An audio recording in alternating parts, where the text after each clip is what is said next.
Hoje aqui a Mulher da Floresta para falar um pouco da nossa floresta, as grandes propriedades que tem na nossa floresta. Então estou aqui para pedir que você me acompanhe no YouTube, me acompanhe no Instagram. Tem uma página no Instagram, gostaria muito que você me acompanhasse nessa página para você conhecer o que a floresta tem, o que a floresta pode lhe dar.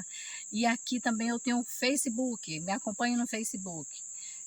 Assine embaixo e me siga no Instagram. E nós estamos aí no Face, no YouTube e quero mostrar melhor. Nos conheça, venha conhecer as propriedades que tem no Amazonas, a grandeza que tem o Amazonas. Tamo junto aí e me acompanhe.